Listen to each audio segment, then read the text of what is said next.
Alors, pour récapituler tout ce qu'on vient de voir dans le cours de l'hypertension intracrânienne, je sais il y a beaucoup de notions, il y a beaucoup d'informations, c'est un peu lourd. Du coup, on va faire un petit récapitulatif. Il faut toujours se rappeler de la notion, c'est que c'est un conflit d'espace. Lorsqu'on parle de l'hypertension intracrânienne, il faut toujours se rappeler qu'il s'agit d'un conflit d'espace entre un contenant et un contenu. Le contenant, c'est la boîte intracrânienne qui est inextensible, c'est très important. Le contenu, c'est les trois secteurs intracrâniens, le secteur parenchymateux, le secteur liquidien, le LCR, et le secteur vasculaire. C'est très important. La pression intracrânienne, elle est donc la normale. Hein. Donc c'est entre, on va dire, 8 jusqu'à 12, jusqu'à 15. Hein. Lorsque ça dépasse 15, on va commencer de parler de l'hypertension. On va commencer à parler de l'hypertension intracrânienne. On va commencer à définir cette hypertension intracrânienne. Aussi, donc,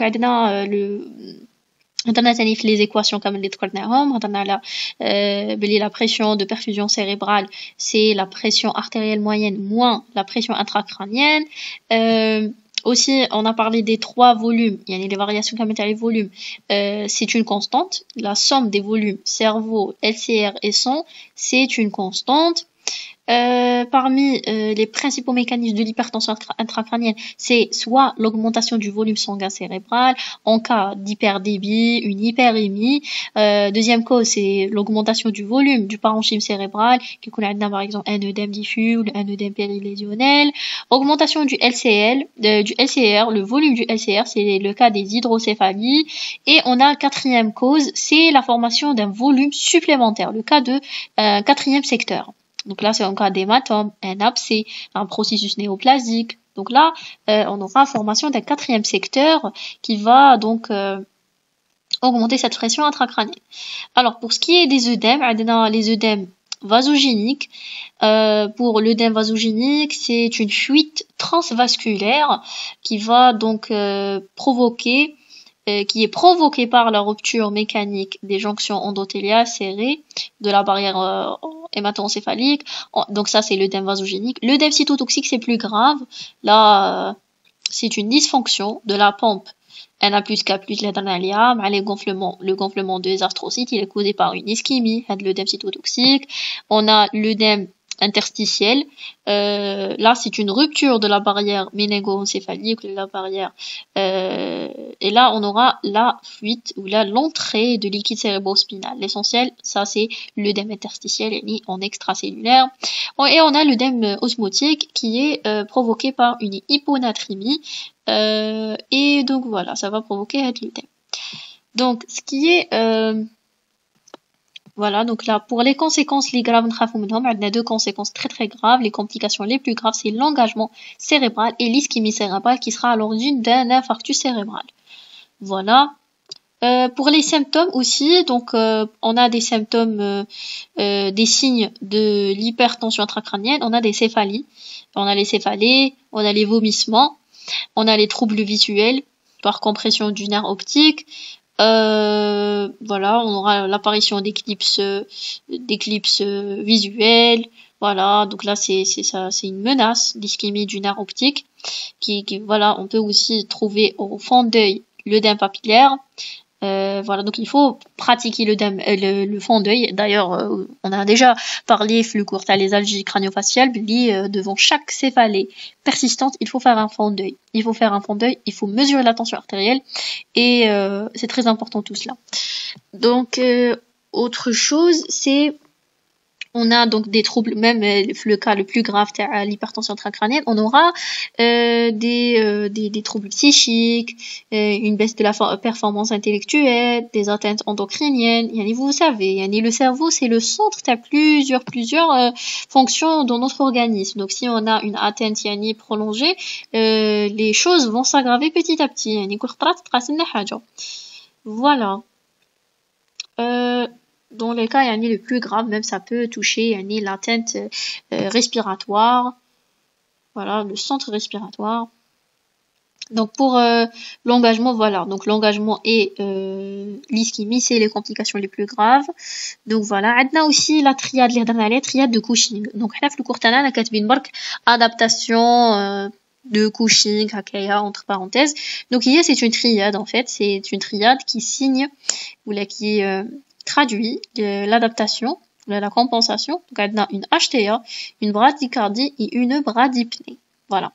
Alors, ça, c'est pour les signes. Donc là, on a les signes, on a la sémiologie, on a l'examen clinique et tout. Donc là, on va passer à l'examen complémentaire. Donc pour l'imagerie, on va surtout faire la TDM. Donc là, ce qui est recommandé, c'est la TDM. C'est l'examen de première intention. Si il va nous montrer des œdèmes, voilà, il va montrer des œdèmes, des hémorragies. Alors, il a une TDM normale, ça va éliminer dans 90% des cas la présence d'une hypertension intracrânienne. Donc, ça reste juste 10%. Vous voyez. Donc là, on va faire d'autres examens pour confirmer et être vraiment très très sûr. Donc c'est pour ça, voilà, pour comprendre que le scanner, c'est très important. Dans d'autres cas, si on a une TDM yani normale, et on a vraiment le doute d'établir l'existence d'une hypertension intracrânienne, là, on va faire une IRM. Voilà, là, on peut faire l'IRM, on peut la pratiquer. Les causes, donc on a plusieurs causes, des causes traumatiques, des causes vasculaires, des hémorragies, des thromboses veineuses cérébrales, une hydrocéphalie, voilà, une craniosténose, des tumeurs, que ça soit des tumeurs bénignes ou malignes, voilà, plusieurs causes des infections, voilà, comme les méningites, les encéphalites, les abcès, voilà, donc là c'est pour tout ce qui est cause. Pour le monitorage, on va faire la surveillance, on va mesurer la pression intracrânienne, les KT, les introductions soit intraparenchymateuse ou là une mesure intraventriculaire, c'est une technique invasive, voilà.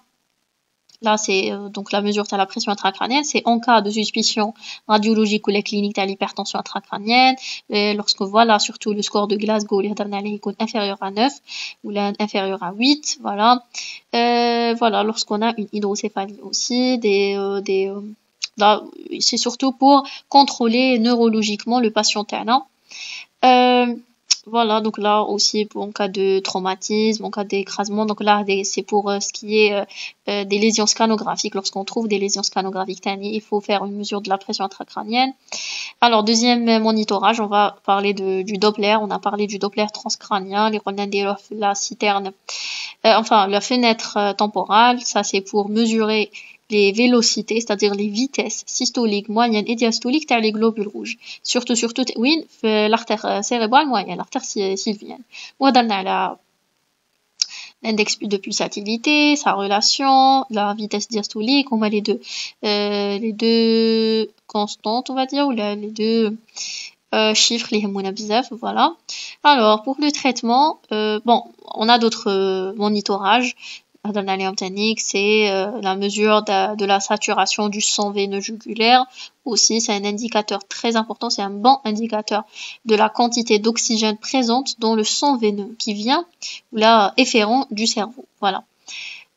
Donc voilà. Pour le traitement, alors le traitement, on a parlé. On a un traitement chirurgical, on a la dérivation du LCR, la prévention des axos, les agressions cérébrales secondaires d'origine systémique. Et on a les solutés hypertoniques, l'osmothérapie, la corticothérapie, le drainage, la chirurgie, c'est très important. On a les craniectomies, on a les lobectomies. Et surtout, la chose la plus importante, c'est de prévenir les axos. Voilà. Et on va faire aussi la sédation, faut pas oublier ça, et l'hypothermie pour diminuer les demandes en oxygène, la curarisation.